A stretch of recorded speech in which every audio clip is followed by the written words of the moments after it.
आदरणीय बंधुओं, माताओं व मेरी प्यारी बहनों, राधे राधे। आप सभी का हमारी YouTube चैनल जीवन की धारा पर बहुत बहुत स्वागत है। बंधुओं, आज हम इस वीडियो में भगवान श्री राम व उनके प्यारे भक्त हनुमान जी की कथा सुनेंगे, जिसे सुनने सुनाने से भगवान श्री राम व हनुमान जी की विशेष कृपा प्राप्त होती है व भक्त का प्रत्येक कार्य सफल होता है। कथा सुनने के बाद यदि आप हमारे चैनल पर नए हैं तो कृपया हमारे चैनल को सब्सक्राइब करें, बेल आइकन को प्रेस करें ताकि हमारी वीडियो की नोटिफिकेशन सबसे पहले आप तक पहुंचे। वीडियो को शेयर व लाइक भी जरूर करें। कथा के अनुसार एक बार हनुमान जी, जो कि भगवान श्री राम की सेवा में उपस्थित थे, भगवान के चेहरे को देखकर मंद मंद मुस्कुरा रहे थे। हनुमान जी को अपनी ओर मुस्कुराते हुए देखकर राम जी ने पूछा, हनुमान, क्या बात है जो इस प्रकार मुझे देखकर मुस्कुरा रहे हो? राम जी की बात सुनकर हनुमान जी बोले, प्रभु, इस संसार में जो कुछ भी होता है वह सब आपके द्वारा ही संभव है। भगवान ने पूछा, वो कैसे? हनुमान जी बोले, प्रभु, जब माता सीता रावण की कैद में थी और मैं उनकी सुध लेने अशोक वाटिका में पहुंचा तो मैंने देखा कि रावण क्रोध में भरकर माता सीता की ओर तलवार लेकर दौड़ा आ रहा है।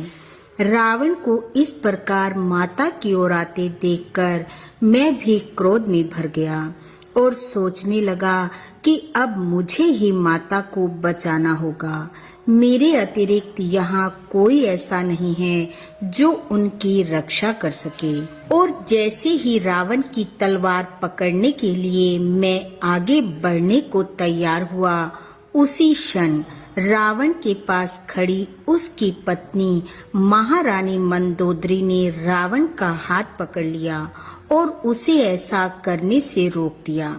हे प्रभु, उसी क्षण मुझे ज्ञान हुआ कि यदि मैं माता को बचाने कूद पड़ता तो मुझे ये भ्रम हो जाता कि यदि मैं ना होता तो माता को कौन बचाता। परंतु आपने उन्हें बचाया ही नहीं, बल्कि उन्हें बचाने का काम रावण की पत्नी को ही सौंप दिया। तब मैं समझ गया कि आप जिससे जो कार्य लेना चाहते हैं वह उसी से लेते हैं, किसी और का कोई महत्व नहीं होता। हनुमान जी बोले, प्रभु, इसी प्रकार वहां वृक्ष पर बैठे बैठे मैंने सुना कि त्रिजटा ने कहा कि लंका में एक वानर आएगा जो लंका को जलाएगा।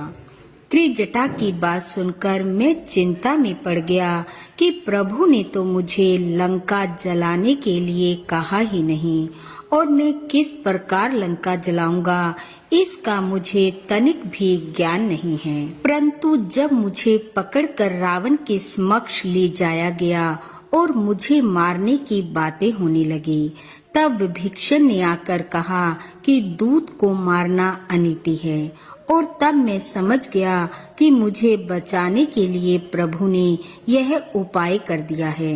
हनुमान जी कहने लगे, प्रभु, मेरी हैरानी की हद तो उस समय पार हो गई जब रावण ने कहा, बंदर को मारा नहीं जाएगा बल्कि इसकी पूंछ में कपड़ा लपेटकर घी डालकर आग लगाई जाएगी।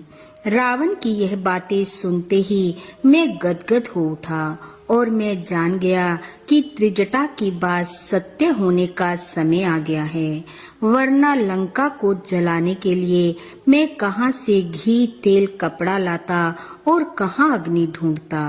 पर वह प्रबंध भी आपने रावण से ही करवा दिया और मेरे मन में उठ रहे सारे संशय और भ्रम को आपने दूर कर दिया। हनुमान जी कहने लगे, हे प्रभु, इस संसार में जिसके जो भी कार्य होते हैं और जिसके द्वारा वह कार्य सफल होने होते हैं, वह सब आप ही निर्धारित करते हैं, इसमें कोई संदेह नहीं है। ऐसा कहकर हनुमान जी प्रभु श्री राम के चरण दबाने लगे और भगवान मंद मंद मुस्कुराते हुए हनुमान जी को निहारने लगे। बोलो भगवान श्री राम जी की जय। बोलो पवन पुत्र हनुमान जी की जय। बंधुओं, भगवान श्री राम व हनुमान जी की कृपा आप व आपके परिवार पर सदैव बनी रहे। आपका घर आंगन खुशियों से महकता रहे। इन्हीं शुभकामनाओं के साथ आप सबका बहुत बहुत धन्यवाद। राधे राधे।